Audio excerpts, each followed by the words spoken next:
Shalom saudara-saudari yang dikasihi Tuhan Yesus, perkenalkan nama saya Vicia Mambait dengan MPM 41250060 dari Prodi Manajemen. Pada kesempatan kali ini saya akan menyampaikan sebuah khotbah dengan tema menggunakan masa muda untuk memuliakan Allah.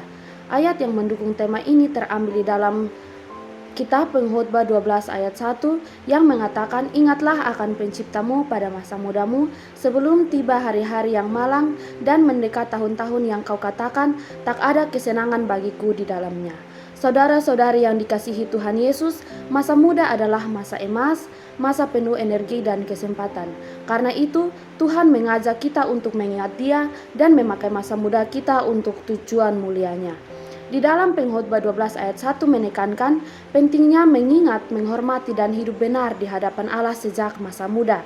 Karena masa muda adalah waktu ketika seorang masih kuat, seorang masih penuh dengan energi dan penuh dengan peluang.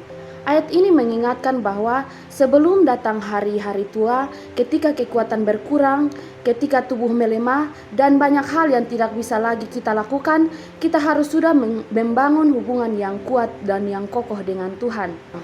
Dengan kata lain, jangan menunda hidup takut akan Allah sampai usia lanjut, tetapi gunakan masa muda untuk mengenal, melayani, dan memuliakan Tuhan, karena itulah fondasi yang menopang hidup kita di masa-masa yang akan mendatang. Ada beberapa poin penting yang akan kita bahas pada pembacaan firman Tuhan pada saat ini. Yang pertama, masa muda adalah waktu terbaik untuk kuat di dalam Tuhan. Di dalam Yesaya 40 ayat 30-31 mengatakan bahwa orang-orang muda menjadi lelah dan lesu dan teruna-teruna jatuh tersandung, tetapi orang-orang yang menanti-nantikan Tuhan mendapatkan kekuatan baru. Mereka seumpama Raja Wali yang naik terbang dengan kekuatan sayapnya. Mereka berlari dan tidak menjadi lesu, mereka berjalan dan tidak menjadi lelah. Ayat ini menegaskan bahwa kekuatan manusia termasuk orang muda biasanya penuh energi ada batasnya. Manusia dapat lelah, gagal, dan jatuh. Namun mereka yang menanti-nantikan Tuhan, yaitu yang berharap, percaya, dan bersandar kepadanya, akan menerima kekuatan yang melampaui kemampuan manusia. Mereka digambarkan seperti Raja Wali yang terbang tinggi, kuat dan bebas dari kelemahannya. Artinya, Tuhan memberikan pembaruan kekuatan rohani, mental, dan bahkan fisik bagi orang yang mengandalkannya. Mereka mampu menghadapi tantangan hidup tanpa mudah menyerah, berlari tanpa lesu, dan berjalan tanpa lelah karena Tuhanlah sumber kekuatan yang tidak pernah habis. Poin yang kedua, jadilah teladan. Di dalam 1 Timotius 4 ayat 12, firman Tuhan menegaskan bahwa jangan seorang pun menganggap engkau rendah karena engkau muda. Jadilah teladan bagi orang-orang percaya dalam perkataanmu, dalam tingkah lakumu, dalam kasihmu, dalam kesetiaanmu, dan dalam kesucianmu. Ayat ini meneguhkan bahwa usia muda bukan alasan untuk dianggap rendah dalam pelayanan atau kehidupan rohani. Paulus menasihati Timotius agar menunjukkan kualitas hidup yang mencerminkan Kristus, sehingga orang lain menghormati imannya bukan karena usia, tetapi karena karakternya. Cara menjadi teladan itu ditunjukkan melalui beberapa hal. Yang pertama, di dalam perkataan, artinya berbicara dengan benar, jujur, membangun dan penuh kasih. Yang kedua, di dalam tingkah laku, artinya hidup yang konsisten, bermoral dan mencerminkan iman. Yang ketiga, di dalam kasih, artinya menunjukkan kepedulian dan hati yang melayani. Yang keempat, di dalam kesetiaan atau iman, artinya teguh dalam percaya kepada Tuhan dan dapat dipercaya. Yang kelima, di dalam kesucian, artinya hidup murni, menjauhi dosa dan menjaga integritas. Intinya, ayat ini mengingatkan bahwa anak muda dapat menjadi pemimpin rohani yang kuat jika hidup mereka mencerminkan teladan Kristus. Banyak anak muda di zaman sekarang yang merusak kesucian mereka dengan memenuhi keinginan daging, memenuhi hawa nafsu. Di dalam Roma 12 ayat 1, Tuhan menegaskan bahwa tubuh kita adalah persembahan yang hidup, yang kudus dan berkenan kepada Allah.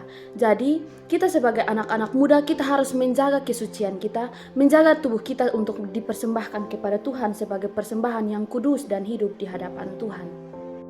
Poin yang ketiga, buahkan hidup untuk Tuhan. Di dalam Matius 5 ayat 16 mengatakan bahwa demikianlah hendaknya terangmu bercahaya di depan orang supaya mereka melihat perbuatanmu yang baik dan memuliakan Bapamu yang di surga. Ayat ini mengajarkan bahwa hidup orang percaya harus menjadi terang, yaitu memberi pengaruh positif, membawa kebaikan, dan menunjukkan karakter Kristus di tengah dunia. Terang itu terlihat melalui perbuatan baik, sikap yang benar, dan integritas dalam keseharian. Ketika orang lain melihat kehidupan yang baik tersebut, tujuan akhirnya bukan untuk memuliakan diri sendiri, tetapi agar mereka mengenal dan memuliakan Bapa yang di surga. Jadi, ayat ini menegaskan bahwa kesaksian hidup yang nyata adalah cara penting untuk membawa orang ke hadapan Tuhan, untuk mereka memuliakan Tuhan. Poin yang keempat, gunakan waktu dengan bijaksana. Di dalam Efesus 5 ayat 15-16 mengatakan bahwa karena itu perhatikanlah dengan seksama bagaimana kamu hidup, janganlah seperti orang bebal, tetapi seperti orang arif, dan pergunakanlah waktu yang ada karena hari-hari ini adalah jahat. Ayat ini mengingatkan agar setiap orang percaya hidup dengan penuh kehati-hatian dan kebijaksanaan. Paulus menegaskan bahwa kita tidak boleh menjalani hidup dengan sia-sia atau ceroboh seperti orang bebal, tetapi harus hidup seperti orang arif, yaitu mereka yang mengerti kehendak Tuhan dan bertindak dengan bijak. Jadi, pergunakanlah waktu yang ada, berarti memanfaatkan setiap kesempatan untuk melakukan kebaikan, bertumbuh dalam iman, dan melayani Tuhan. Karena hari-hari ini adalah jahat. Dunia penuh dengan godaan, kejahatan, dan hal-hal yang dapat menjauhkan kita dari Allah. Karena itu, orang percaya dipanggil untuk hidup dengan tujuan, kewaspadaan, dan hikmat dalam setiap langkah. Firman Tuhan mengatakan bahwa banyak yang terpanggil, tetapi sedikit yang terpilih. Dari pembacaan firman Tuhan yang sudah saya sampaikan dapat disimpulkan bahwa masa muda adalah kesempatan untuk memuliakan Allah. Masa muda adalah anugerah besar dari Tuhan, masa penuh kekuatan, kesempatan, dan potensi. Karena itu, firman Tuhan menegaskan bahwa kita harus menggunakan masa muda bukan untuk hal-hal yang sia-sia, tetapi untuk memuliakan nama Tuhan. Di dalam Pengkhotbah 12 ayat 1, mengingatkan kita untuk mengingat pencipta sejak muda, membangun dasar iman yang kuat sebelum masa-masa sulit mendatang. Di dalam Yesaya 40 ayat 30-31 menegaskan bahwa kekuatan sejati bukan berasal dari dalam diri kita, tetapi dari Tuhan yang memberi kekuatan ketika kita mau berharap kepadanya. Di dalam 1 Timotius 4 ayat 12, Tuhan memanggil anak muda menjadi teladan di dalam perkataan, tingkah laku, kasih, kesetiaan, dan kesucian. Di dalam Matius 5 ayat 16 menegaskan bahwa hidup kita harus bercahaya melalui perbuatan baik sehingga orang lain dapat memuliakan Allah. Di dalam Efesus 5 ayat 15-16, firman Tuhan menegur kita untuk hidup bijaksana dan menggunakan waktu dengan benar karena hari-hari ini adalah jahat. Dengan demikian, menggunakan masa muda untuk kemuliaan Allah berarti membangun hubungan yang intim dengan Tuhan, mengandalkan Dia untuk kekuatan, menjadi teladan dalam berkarakter, menjadi terang yang membawa pengaruh positif, dan hidup dengan bijak, memanfaatkan setiap kesempatan untuk melakukan yang benar. Kiranya setiap kita memakai masa muda bukan hanya untuk membangun masa depan di dunia, tetapi kita memakai masa muda kita untuk memuliakan nama Tuhan. Demikianlah firman Tuhan yang saya sampaikan. Diberkatilah setiap kita yang mendengar dan menerapkannya dalam kehidupan sehari-hari. Salam, Tuhan Yesus memberkati.